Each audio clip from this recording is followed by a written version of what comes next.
Hello, আজ আমরা আলোচনা করব প্রাইমারি টেটের জন্য কিভাবে প্রিপারেশন নেব বা প্রাইমারি টেটের ইন্টারভিউয়ের জন্য কিভাবে আমরা প্রিপারেশন নেব। কারণ নভেম্বর মাসের প্রথম দিকেই আমরা যে খবর পেয়েছিলাম যে স্কুল শিক্ষা দপ্তর বিভিন্ন তথ্য কালেক্ট করছে কোন স্কুলে কতগুলো ভ্যাকান্সি আছে সেই বিষয়ে। তো আশা করা যায় খুব তাড়াতাড়ি নোটিফিকেশান এসে যাবে ইন্টারভিউয়ের জন্য। তো তার জন্য তোমাদেরকে তৈরি থাকতে হবে। তো আমার নিজস্ব অভিজ্ঞতা যেটুকু হয়েছে ইন্টারভিউয়ের তার ভিত্তিতেই আমি কিছু পরামর্শ দেব, আশা করি তোমাদের কাজে লাগবে। তো প্রথমে যেটা করতে হবে সেটা হচ্ছে প্রাইমারি ওয়েবসাইটে গিয়ে ইন্টারভিউ রিলেটেড যে পিডিএফটা আছে, যে ইন্টারভিউতে কেমন কোশ্চেন করা হবে সেটা একটু ভালো করে পড়ে নিতে হবে। তো সেটা পড়ে নিয়ে তারপর প্রিপারেশানটা নিতে হবে। তো এটাকে আমি 3 ভাগে ভাগ করেছি। প্রথমে হচ্ছে কি কি পড়ব, মানে বাড়িতে কি কি আমরা প্রিপারেশন নেব, যেটা আমরা প্রশ্ন ধরতে পারে আমাদের ইন্টারভিউতে। 2 হচ্ছে কি হচ্ছে পোশাক পরবো, কিভাবে নিজেকে প্রেজেন্ট করব এই বিষয়ে। আর 3 নাম্বার হচ্ছে বোর্ড ওয়ার্ক, যেটার জন্য আলাদা নাম্বার আছে। তো প্রথমে আমি বলি কি কি পড়তে হবে সেই বিষয়ে। তো কি কি পড়তে হবে সেটা বলার থেকে বলা যায় যে কি কি পড়তে হবে না সেইটা মানে ভাবতে হবে। অ্যাকচুয়ালি যেটা সিলেবাসে আছে টেটের রিটেনে সেটাই খুব ভালোভাবে, যদি একটু খুব ভালোভাবে খুব ডিটেলড ওয়েতে না পড়েও মোটামুটি কনসেপ্টটা জানা, যে মেন আইডিয়াটা কী। যেমন ধরো পেডাগজির ক্ষেত্রে যে বললো স্ক্যাফোল্ডিং কী, বা ল্যাঙ্গুয়েজ অ্যাকুইজিশন ডিভাইস বা ল্যাড, এটা কে প্রবর্তন করেন অ্যাকচুয়ালি, এর মাধ্যমে তিনি কী বুঝিয়েছেন, এরকম কিছু কিছু বিষয়।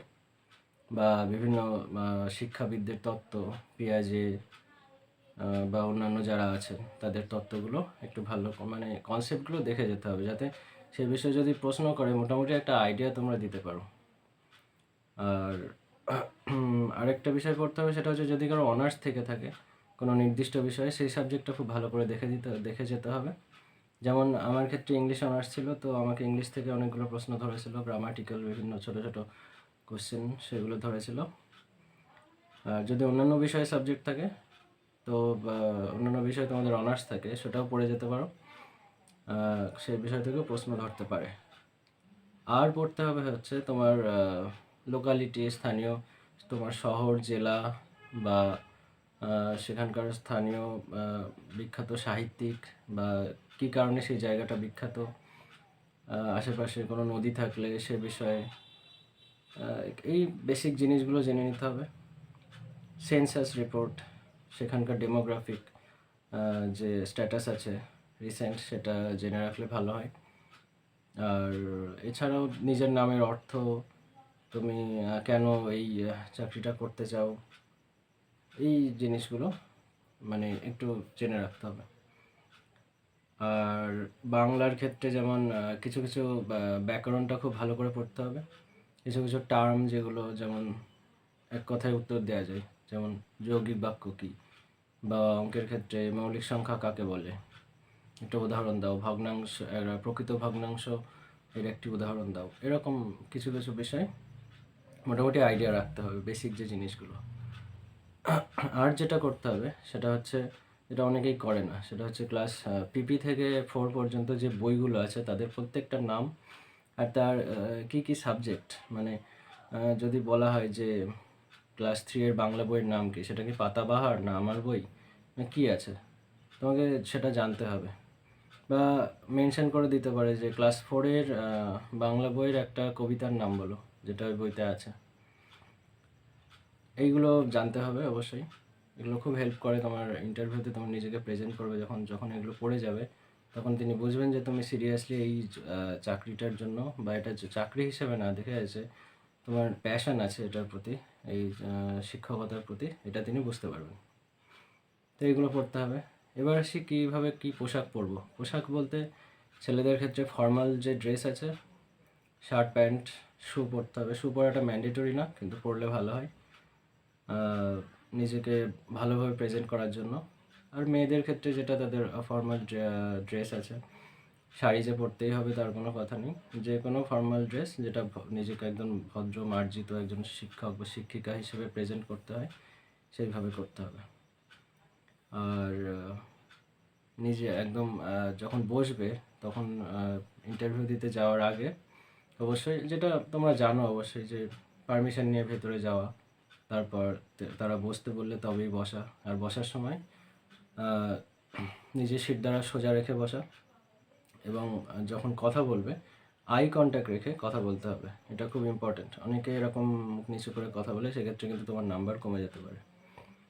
এবার মনে প্রশ্ন আসতে পারে, যদি 3-4জন ইন্টারভিউয়ার থাকে তো কার দিকে তাকাবো?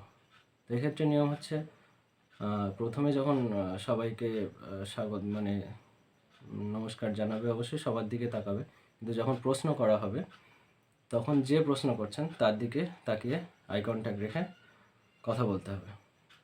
তো এটা গেল। আর এবার আসি যে বোর্ড ওয়ার্ক সম্পর্কে। বোর্ড ওয়ার্ক বলতে তোমরা যেটা করবে সেটা সবাই হয়তো জানো, তাও আরেকবার বলছি, যে প্রত্যেকটা ক্লাসের প্রত্যেকটা সাবজেক্টের যদি একটা করে লেসন প্ল্যান রেডি করে যাওয়া যায় খুবই ভালো। করতেই হবে এমন কোনো কথা নেই, কিন্তু করলে ভালো হয়, কোনো রিস্ক থাকে না। যদি মেনশন করে দেয় আলাদা করে, তাহলে সেক্ষেত্রে যদি তুমি একটা দুটো ধরো ক্লাস শুধু 3 এর করে গেলে কি 1 এর করে গেলে, সেক্ষেত্রে যদি মেনশন করে দিল ক্লাস 2 এর একটা ইংরেজি থেকে বা বাংলা থেকে একটা ডেমো দাও, তখন কিন্তু সমস্যায় পড়ে যাবে। তো এক্ষেত্রে সব থেকে সেফ হলো প্রত্যেকটা ক্লাসের থেকে ডেমো তৈরি করে যাওয়া। তো যখন তোমাকে বলবে সেটা করতে, অবশ্যই লিখে তাদের পারমিশন নিয়ে নেবে যে আমি আপনাদেরকে যে স্টুডেন্ট ধরে আমি পড়ানো শুরু করছি বা শিক্ষা মানে ডেমোটা শুরু করছি। তারপর তারা যতক্ষণ থামতে না বলবেন, তোমার যে ধাপগুলো তুমি সেখানে দেখাবে, প্রারম্ভিক স্তর, উপস্থাপন স্তর, যে যে স্তরগুলো আছে সেগুলো দেখাতে থাকবে। অবশ্যই খুব দ্রুত, ওটা 4 থেকে 5 মিনিটের মধ্যে করলে ভালো হয়। তারপর তারা যখন শেষ হয়ে যাবে, শেষ হয়ে অবশ্যই বোর্ডটা মুছে দেবে। মুছে দিয়ে তারা যদি বসতে বলেন বসবে, নাহলে দাঁড়াবে। তো বসার পরে তারা প্রশ্ন থাকতে পারে, অথবা তারা যদি বলেন যদি বেরিয়ে যেতে বলেন, আস্তে আস্তে পারমিশন নিয়ে বেরিয়ে যাবে। আর এই হচ্ছে মোটামুটি প্রিপারেশন তোমাদের এইভাবে নিতে হবে। এটাই যে করতে হবে সেটার কোনো মানে নেই। আমার যেটুকু মনে হলো বললাম। যদি কিছু বাকি থাকে আর কোনো প্রশ্ন থেকে থাকে তাহলে আমাকে জানাতে পারো। আশা করি কিছুটা হলেও আমাদের হেল্পফুল হয়েছে এই ভিডিওটা। Thank you.